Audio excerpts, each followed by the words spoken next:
Day, mga minamahal kong kabaybol, ayan. For our daily saints, ngayon ay dalawa ang may kapistahan, ang dalawang pantas ng ating simbahan. So, unahan na natin si San Pablo. Kilala nyo ba? Or, sino nga ba si San Pablo? Kilala nyo ba siya? So, kapag hindi nyo siya kilala, marahil ngayon ay makikilala nyo na siya.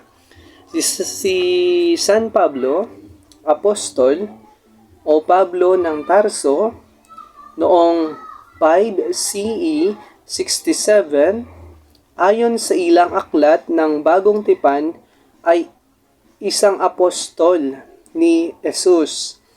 Ang mga sulat na tradisyonal na itinuturo sa kanya ng mga Kristiyano na tinatawag nilang sulat ni Pablo ay bumubuo ng malaking bahagi ng Bagong Tipan.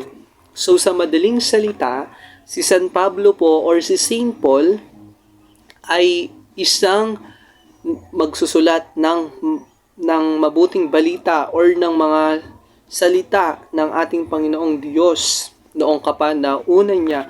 Kaya ngayon kung may mababasa kayo sa inyong mga Bible, ay makikita nyo na sulat ni Saint Paul, kagaya na lang po kapag every Sunday na nagsisimba kayo, may mababasa dyan na a reading from the book of Saint Paul to the Ephesians, ganun po.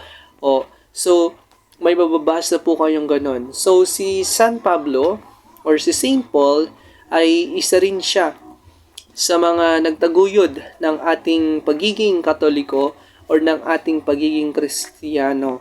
Siya po ay, if I'm not mistaken, kasi hindi ko po ma-search yung kanyang pagkamatay, but then,